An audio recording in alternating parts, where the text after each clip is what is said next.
Demon's Souls is a great game. It's a fantastic and compelling RPG, and it's just so goddamn embracing with its detail and ambiance. Like, seriously, this game does a damn good job with its level design and trying to share a feeling of horror and fantasy. Now, I haven't played Dark Souls yet, so I can't make a fair comparison amongst the franchise, but I did start out with Bloodborne and then went to Demon's Souls after. A friend of mine said that it's usually your first Souls game that you'll fall in love with the most and spend the most time with playing. And while it's true that I've played Bloodborne about 100 times by now, I think I actually do like Demon's Souls way more than I do Bloodborne. There's just something about the genuine style and expression and freedom that Demon's Souls carries. Not in just the level design, I mean, but its gameplay as well. See, I love Bloodborne for its gothic horror, Victorian London type of environment and theming, and it's fast and it hits hard, really well-paced combat and such. Demon's Souls, on the other hand, is a lot slower and more methodical, which I don't necessarily like better, but the thing that Demon's Souls does better is the freedom and versatility. You can be whatever class you want to be, go wherever you want to go, and do whatever you want to do. Bloodborne has a sort of slight linearity with its map design, unfortunately, and before the DLC even came out, strength and skill were the only viable stat builds really for your character. Which makes sense, after all, Bloodborne was supposed to be a more melee, fast-paced kind of combat game that deviated from the Souls games, hence the absence of shields as well. But this freedom, this versatility that I was talking about that Demon's Souls has, it just feels so good and empowering. See, magic, or rather arcane in Bloodborne is pretty weak, and the game isn't really built for that type of playstyle. And even with the new DLC weapons, you can't make a viable mage-type character until late game or New Game Plus. But Demon's Souls makes magic and archery both extremely viable and almost downright broken if you play your cards right. But even then, it's within the freedom that I like, unlike Bloodborne, where I'm forced to play mainly melee-centric builds. And of course, Demon's Souls just lets you go whichever level you want to go, and if you're good enough, you'll be able to beat the game however way you want, regardless if your character has leveled up enough or not. Bloodborne's also got a few things going on for itself that is pretty damn good on its own merit. See, Demon's Souls just feels like a much lighter game. You move around very quickly and lightly, and when you strike an enemy, it feels very soft and slow, very ragdoll-y like. Whereas Bloodborne, when you hit an enemy or take a hit or take a swing, you feel it. You really feel it when you land an attack or get hit, as if there's weight behind every move that you make.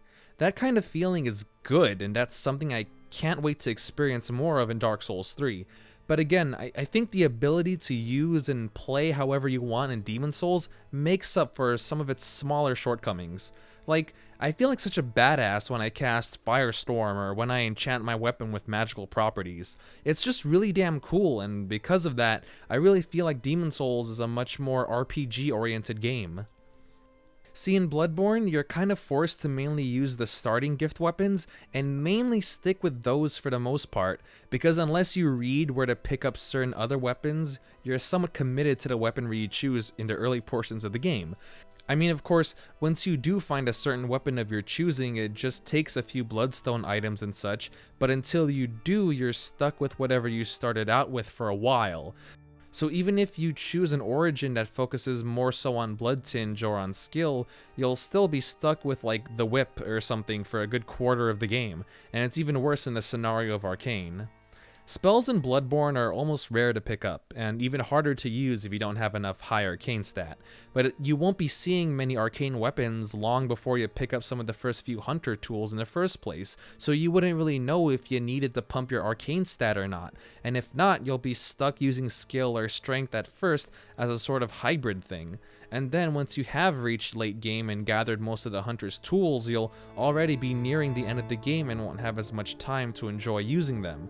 Which is why a lot of people say that New Game Plus would be the only way to really enjoy a class other than quality builds.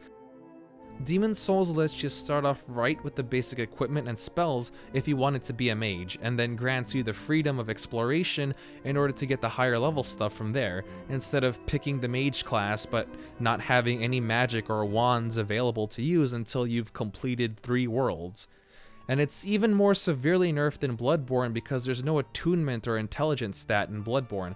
There's no way of increasing your bullet count aside from a few runes and using blood vials for blood bullets. Again, there's this more heavily built focus on melee because the spells and hunter tools are only meant to be used as a supplement for your melee, never being meant for an actual utility to use in combat.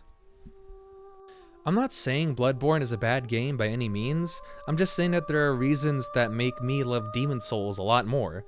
There's just more to do and more that you can do right away rather than having to play the game blind first and then being able to do the character build that you want to play. The 5 Archstones being available very early on in the game promotes exploration and discovery and adds more intuitive value on the side of the player rather than having to go through a few thresholds with bosses blocking your way. I'm not saying though that the level design of Bloodborne is bad either, because it's not. It's still very good, but there's just something about the longer leash that Demon's Souls gives you that's extremely more appealing to me, and which is why I definitely like Demon's Souls way more.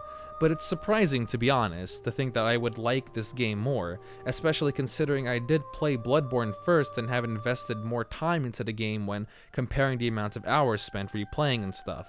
Overall, Demon's Souls is a much better game in my opinion, but that doesn't take away the good parts about Bloodborne. I mean, you also have to consider that Bloodborne is a different type of game entirely, and Miyazaki wanted to focus on a much more different playstyle. And so I do applaud the game for what it is, but comparatively speaking, I'd have to give Demon's Souls my vote. Now, let's just hope Dark Souls 3 is all that it's cracked up to be. Demon's Souls, you get a 5 out of 5 Archstones for your score. Aw yeah.